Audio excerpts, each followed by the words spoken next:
Welcome to the Sustainable Clinical Medicine podcast. I am your host, Sarah Smith. I am a practicing rural family physician and the charting coach. This is the podcast for physicians and advanced practice providers who are ready to step back from the busyness of their clinical day to share ideas, question everything, and redesign their clinical day. We are redesigning clinical medicine to create sustainable clinical days and create time for our lives outside of medicine. Join us for discussions with world experts who are helping design sustainable models of clinical medicine and the physicians or clinicians who have discovered or designed sustainable models of clinical medicine for themselves. Hi, everybody, and welcome. We have with us today Dr. Michael Hirsch, who is a gastroenterologist. I'm going to let him introduce himself, but I have seen him on social media a lot and his podcast, and he is aligned with what we're talking about in regards to sustainable medicine. So welcome, Michael. Thank you so much for having me. I have also seen you everywhere, and I think your mission to maintain sustainability in clinical medicine is very much aligned with why I became a coach in the first place. So I'm so glad we get a chance to chat with each other. Perfect. Tell us your story through medicine, things along the way that helped you towards this requirement or desire to have a better physician life. For sure. Yeah. So I had a pretty traditional career trajectory, went straight through college, med school, residency, fellowship, no gaps, just went straight through and really hit the ground running when I started my clinical career. I work in the northwest suburbs of Chicago. I am a gastroenterologist in a community-based practice, and I'm about a little over 15 years out of my fellowship training, and really was able to build a very kind of busy, successful clinical practice. And really got involved in some of the leadership at the community hospital that I was working at and was really building the exact career that I had hoped for. Mhm. And then things started to change, right? So life got busier. I got married. I had two kids. I had an experience with medical malpractice litigation, which really kind of lit a fire on my physician burnout that I didn't even realize was kind of, kind of cooking underneath Mhm. all of this. Uh, and then, of course, COVID happened. And I had been kind of creating this plan for my how to escape from medicine. What was the way out? And thank goodness I found physician coaching. I joined a coaching program that was a combination of group coaching and one-to-one coaching. And I started to see that I could be happy right now. I didn't have to leave medicine to be happy. All I needed to do was create, continue creating the career that I really wanted to have. And it just changed everything. So that's a little bit of my story in a nutshell. Got it. Yeah. Walk us back to the things you were noticing that you now call burnout. What was happening? What did that look like for you? I would say I'm not sure I recognized it. And so I think for all of the physicians that are listening and are so maybe tired of hearing the word burnout because they're not really sure it resonates for them, I hear you because I felt the same way. But if you ask my wife what was going on, I was certainly, had a lot less patience. I was irritable. I was dreading going into work. I was very easily overwhelmed. I was responding in ways that I can look back now and see very clearly was burnout and overwhelm. But at the time, I just didn't understand why somebody was asking me to do this thing that they needed me to do, which was Mhm. my job, by the way. And so just responding in ways that otherwise I wouldn't have. Mhm. Was this the first time that, if you now look back, is this that was that the first time that this had happened, that you'd got to this point of dread and overwhelm and not being the way you wanted to be at work? I would say probably not. Mhm. As I look back on my experience as a gastroenterology fellow, I'm sure it was there. I would say my internal medicine training um was difficult and challenging, but I'm not sure I ever felt burned out. But when I got to fellowship, for sure it was there. Okay, okay. And you said if you ask my wife, so we like to have those people in our lives who kind of are our spotters or can notice that we're not who we are. Was your wife saying things about this to you? Was anyone else noticing what was going on there? Yeah, I think she was noticing, like we would have conversations about the job and that I appeared to be unhappy, but the truth was like I have always felt really lucky for the job that I Hmm. have. This is the same job that I had coming out of training, and I really felt like it was quite a gift to have found this particular job. And so, she would notice these things and I would be like, I don't know, I still, really like my job. But I will say that when I first had a conversation with my coach, and this was just an introductory call, I was not gonna do it. I was like, I just need to like put my head down and get through this like I always have before, because you've been through things like this before, and if you just work through it, you can get through it. And my wife was the one was like, no, you are 100% doing this. You got to do something, and so you're doing this, and that's I credit her really. Mm. It's that internal dialogue that, oh no, it's been this bad before. I'm sure I can just put my head down and muscle my way through it. So common. Oh my gosh. We hear that to ourselves. You can hear yourself saying that through your career, right? Oh, I just need to muscle down. Yeah. Head down, go forward. So That's interesting. I will say that that is really something interesting that I've come to learn through my time being coached, which is even until today. I still have a coach even today, but also in coaching physicians, we talk a lot about the role of skepticism. And I notice that when I'm digging my heels in, when I'm really feeling skeptical about something, that is 100% the thing that I need to be exploring. And it doesn't mean I need to do it, but I need to start asking myself, why am I digging my heels in so much? Why am I so skeptical about it? And what am I afraid might happen? Because a lot of times when I get curious about those particular things, it turns out that the thing I'm being skeptical about is 100% the thing I need to be doing.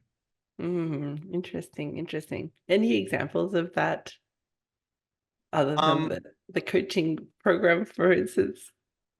Yeah, I mean, for me, entrepreneurship has been this Mhm. other thing where I have, right? So I never imagined I'd be anything other than a full-time practicing physician. I was busy doing that, and then I decided I wanted to go out and help physicians who were just like me kind of navigate all of these career obstacles so that they Mhm. could continue practicing clinical medicine. And I just thought, oh, I just like being a doctor. I'll just go out and do this thing and people will come and find me. But it turns out you have to lean into all kinds of vulnerability and putting yourself out there and being seen, which was something I just had never really allowed myself to do before. I was Mhm. very skeptical about the internet and social media and meeting people that I didn't know. And honestly, I've met some of my closest friends from, say like a connection on LinkedIn. I've Mhm. made some great friends Mhm. um by doing the thing that 5 years ago, 10 years ago, I never would have done these things because I was super skeptical about it. Yeah, yeah, I hear you. In fact, even practicing physicians, a lot in Canada are their own business owners. And so they also thought, I'll be a doctor, but didn't necessarily get the training for the um, mentoring in entrepreneurship, because even if you are a clinic owner, you're still entrepreneur. Yeah. Skill sets and not our fun parts. All right, tell us about this escape, your desire to escape medicine. I just need to figure out my way out. Tell us about what was happening at that time, what you'd looked at, why were you needing to leave medicine? Yeah. So I just felt like it was too much. And that I couldn't be happy in medicine, but there was this other magical land on the other side of medicine where once I could get there, I could be happy. And so I went down the rabbit hole of FIRE, so financial independence, retirement early. And I just decided, you know what? I need to make as much money as possible right now and save all of it and not spend any of it so that I can retire as quickly as possible. And for those of you who don't know how this book ends, all it did was end up amplifying the burnout that was causing me to be seeking financial independence, retirement early. I mean, it just was kerosene on the fire, pun intended. Yeah. And it just made it so much more challenging to go to work every single day. Mm. And now, after kind of taking a step back and examining this, I recognize this as an arrival fallacy where I believed that life could be better if I could just. Mm. And when I started to examine my life, what my life had been up to that point, it was seriously one arrival fallacy after another, right? If I can just get into the right college, I can be happy. If I can just get into medical school, I can be happy. If I just get the residency at the hospital that I want to be at, I can be happy. If I get the right fellowship, I can be happy. And each step of the way, yes, I was happy when I got the thing for a short period of time, which was then quickly replaced by the next goal that was required for me to be happy. And so it Mm. was really a journey of figuring out, like, well, how do you just be happy now? How do you still Mhm. have goals and be going after the next thing while enjoying life today and being happy now? Yeah, that's interesting, isn't it? To be able to say, I want happy now, and I want goals and desires. And you'd even described this job as my dream job. I'd wanted this, I'd desired this, I'd planned this, I got it, I should be happy with it. Why am I not happy with it? And so you've got these two competing, this is my dream job, and I got to get out of here as fast as possible. That would have been a little bit upsetting for your brain, I think. I mean, it's really amazing, right? As we say sometime in coaching, brains are gonna brain, and that's exactly what was happening. There were two sides of the same coin telling me this is like the perfect job. I, like where I work, I like the people that I work with, and you got to get out of there, right? Yeah.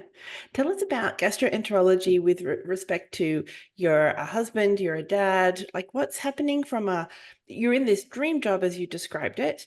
What happened like after hours? Was your life outside of medicine looking like at that point?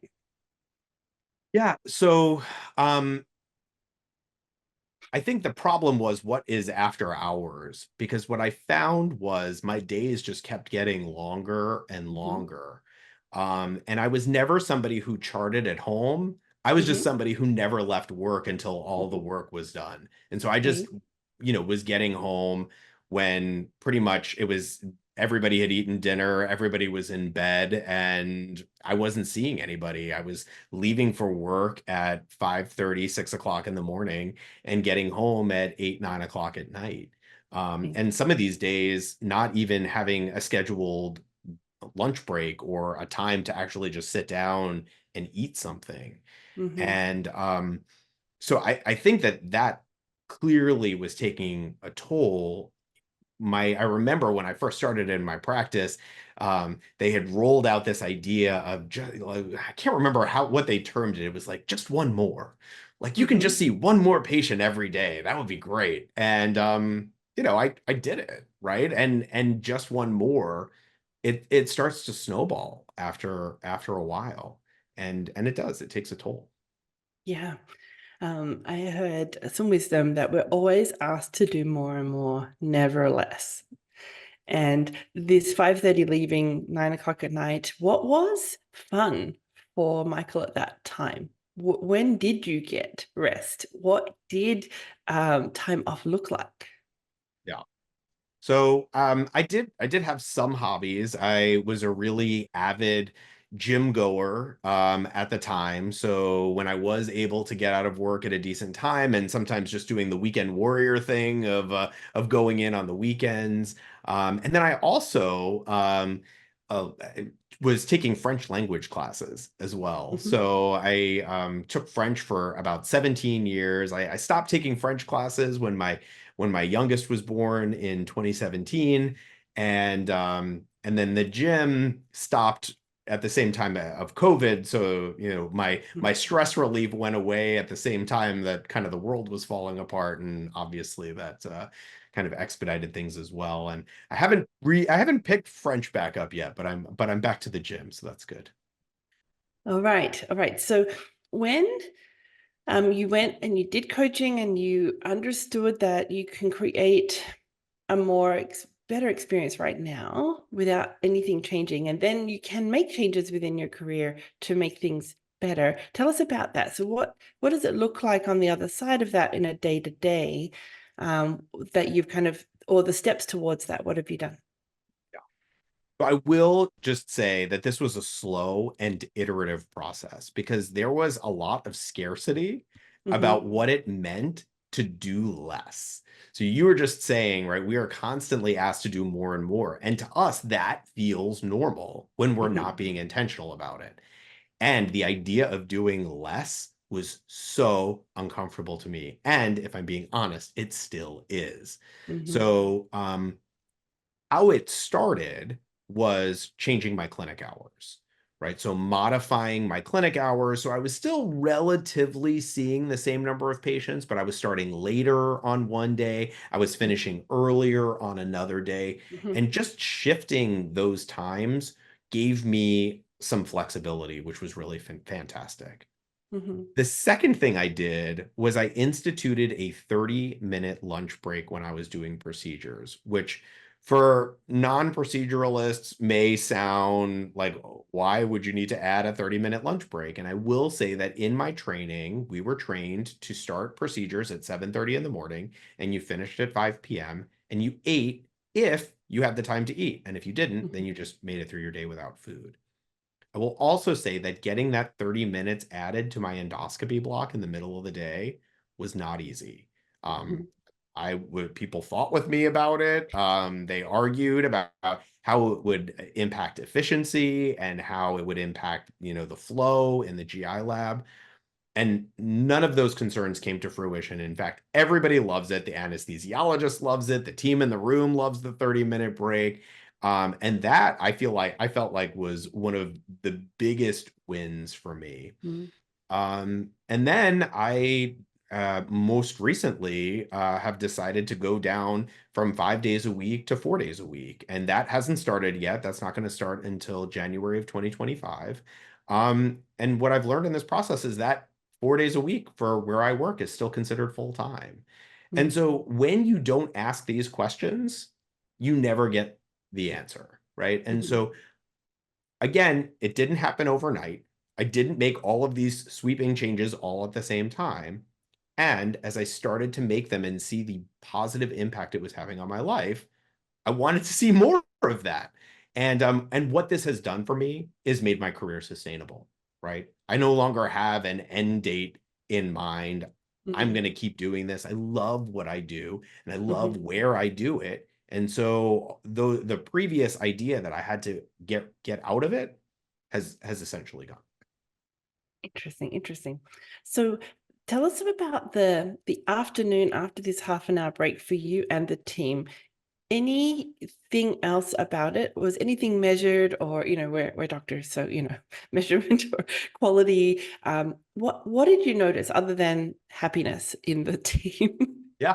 I mean, that has been the biggest thing. I would say what I've noticed is that that it was what is the word that I'm looking for? Like other doctors started doing it Oh, after I implemented, it was yeah. contagious. That's what I was There looking we for. go. Yeah. People started to see how it was impacting the room that I was in Yeah. and how everybody was in a better mood and it was just Yeah. nice to have a break.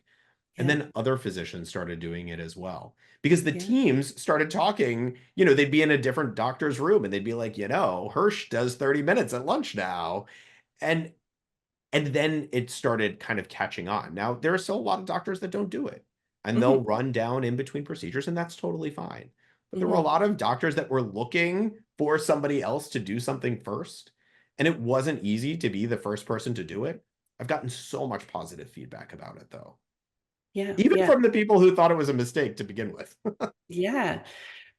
Is there any measurable difference in number of patients seen or quality of work or attentiveness or focus for yourself about this half an hour? Yeah. Would say it has not really impacted productivity at all. The Hmm. 30 minutes didn't really impact my productivity, which has remained pretty much the same. Hmm. There hasn't really been any measured, that Hmm. nobody has gone back and measured it, but I can tell the difference. I Hmm. know how I am going into like the second part of the day. So now I can Hmm. split my day into two parts. And I Hmm. know that I'm much more ready and able to tackle the second half of the day now Hmm. than I was before. Love it. Yeah. I expected that based on human physiology that a break, some nutrition, a little bit of time off your feet might be helpful for your afternoon. But it's just nice to hear it from a colleague to say, this is a good idea. And the other colleagues going, what a great idea. I wanted it, or I should have thought of this. So yeah, it's lovely to have that contagiousness of it being spread apart around your department. So good. So good. Okay. Anything else about your day that you've reconstructed differently or things you're doing different within within your clinical week? I would just say I'm very intentional now. I have very specific times when I know I'm doing things. So, like, say Mondays, for example, my clinic starts a little bit later, but I still get to clinic early. And I use that time to tackle the inbox, do all of the catch up that I need to do. I am doing some pre charting during that time. I'm preparing for the procedures that are later on in the week. And I'm really on Monday morning being intentional about getting myself set up for success for the rest of the week. Yeah. And it's amazing the impact, right? We talked a little bit, I talked to you about overwhelm. Hmm. And, for me, overwhelm was a tremendous trigger for frustration, for kind of reacting in ways that I didn't want to. And when I can start my week from an intentional place where I feel like I'm starting from a good spot, that's a lot less likely to happen. I'm a lot less likely to get overwhelmed when I know I've set myself up for success for the rest of the week. Yeah. Yeah, that's very helpful for others. I agree. Overwhelm, when you just look at something and it just feels too big to tackle, is a huge source of frustration and defeat even before you get started. So, yeah, I love that wisdom. All right. Where do people find you if they're interested to connect with other things that you're doing, other things you've put out into the world? Yeah. So I offer one-to-one coaching. My website is betterphysicianlife.com. On the website, there's access to I wrote weekly blogs for a year, so lots of content that are directed at physicians, all the topics that we've been talking about today. I have some free resources. One of the questions I get asked about all the time is like, what's next? Doctors are feeling kind of stuck and they're not really Mhm. sure about where they want to go next in their life and their careers. So I have some resources to help doctors figure that out. And then you mentioned at the top of the show, I did a podcast called Doctors Living Deliberately, and all those episodes are available, betterphysicianlife.com. And then I'm on all the socials, but I'm probably the most active on LinkedIn. So that's just Michael Hirsch, MD, if you want to reach out. Nice. If somebody's sitting there in that overwhelm or frustration, I got to get out of here, I got to figure out how to retire early, got to make more money, that's the only way to get happy. Where should, like you talked about cynicism and skepticism, tell us about where would they start? What are your kind of ideas for people who are sitting in this difficulty? Yeah. So it's tough, right? Because the cynicism is telling you, like we talked about, just put your head down and get through it. And skepticism is normal, right? Skepticism is a normal, healthy, protective defense mechanism. And if you let it dominate all of your decisions, things can't get better. And so being willing to accept the cynicism and the skepticism that they are there, and then really asking yourself, if I don't do something different, what's going to change? Right. So leaning into the cynicism and the skepticism, like, okay, I get it. I'm skeptical. I'm not really sure anything can help me. And if I don't do something else, if I don't do something differently, what's going to change? So can you be skeptical about being skeptical? And can you lean into it? And can you do the thing that you're not sure you should be doing? And maybe things do get better. And for me, that was 100% my trajectory, right? I leaned into the discomfort and the skepticism, and my whole life transformed. And so I would just encourage you, start looking, start getting curious. Yeah, yeah, I like that. So if nothing changes, you're going to stay in this place where you are right now, which doesn't feel good. And then knowing that there is, I think what we're hearing from Michael is he's still working at the same place, he's still with the same staff, he's still seeing similar numbers of patients, and he's having a different experience, which is what we're trying to say is things don't have to change in your environment so much as you get the opportunity to feel different, feel better, make it more sustainable. Setting up or even having the courage to find your own new goals and wishes. What do you want about this career? I heard you say that earlier is what am I looking for in this career? How do I redesign this right where I am? We so infrequently ask that question. Like, what do I want? What do I Yeah. want this to look like? Because once you know, then you can build it, then you can make it happen. Mm-hmm. And that was the real key to all of the changes that I made as I started to ask myself, well, what would look different? Oh, I would like to eat in the middle of the day. If you don't ask yourself those questions, if you don't realize, then, nothing can ever change. Yeah. Yeah. Even what time do you want to be home? I ask that to people all the time. Like, what is home? What does finished time look like? And they're like, yeah, but it's not possible. I'm like, I don't care what's possible. I'm like, what time do you want to be home? It's like, because it's 9 p.m. Patients finished hours ago, right? When you're getting home at 9 p.m. Yeah. Yeah. And so there's a whole lot of time which no one's asking you to be there. They haven't got patients scheduled, but you're still there doing the thing.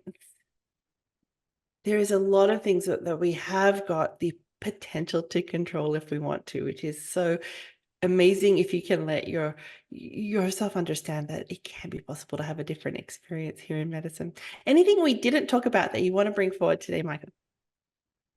Um, I think we touched a little bit on the vulnerability piece, and I think I'll finish with that, what you and I are talking about here, essentially, for a lot of physicians, requires asking for help, which I think we as physicians are trained a lot of times not to do, Mm, to have the confidence to just do it. And there is that piece, that vulnerability piece that doesn't feel very good when you are asking for help. And there is incredible strength in vulnerability. It is not a weakness. And if you can embrace that and reach out a hand, promise you there is so much growth and connection and relationships and enrichment on the other side of that vulnerability. And vulnerability, I always like to explain to people, is not like splaying yourself open for the whole world to see. Vulnerability can just be putting out little morsels, little bits of you showing up as who you are and just allowing other people to see you. It doesn't have to be the whole thing. And you will notice as you do it more and more, people genuinely like you and love you for who you are. And so don't be afraid of vulnerability. I think that's a huge piece, something in particular for male physicians that holds us back from asking for help. And it's one of the main reasons why I felt like there needed to be more male voices out there talking about these things and normalizing it, because it is so normal and we just have to be present for it. mm. Even hearing your story of asking for a 30-minute lunch break, it sounded like there were a lot of conversations to get that happening and a lot of like permission finding because everyone had to be on board with that. And that doesn't sound comfortable. It really wasn't. Being honest, and luckily I am somebody who's always been able to fight for what he believes in and to really push for it. But to say it was uncomfortable is an understatement, right? Because what am I doing? I'm asking to do less. I'm asking for a break. That Mm, feels like a weakness, that I need a mm, break. And it's totally normal. Who doesn't want a break in the middle of the day? It's mandated for literally everybody other than the doctor in the room. So how do we, again, show up for ourselves, put the vulnerability out there for other people to see? Like, yes, I need a break too. mm. Yeah, I'm so grateful for this conversation. And I agree, male voices are absolutely required because as physicians and clinicians, we are doing more and working ourselves hard, and we come up against some really difficult things. So thank you so much for being here. We really, really enjoyed this. I appreciate your time. And thank you so much for having me. It was a wonderful conversation. Okay, bye, everybody. Bye. Thank you for being part of the Sustainable Clinical Medicine podcast. If you'd like to learn more or join us to help you get home with today's work done, go to chartingcoach.ca. There you'll find all the information on the premier Lifetime Access Charting Champions program that is helping physicians get home with today's work done, with all the proven tools, support, and community you need to create time for your life outside of medicine. We would love to see you there. Until next time, thanks for listening.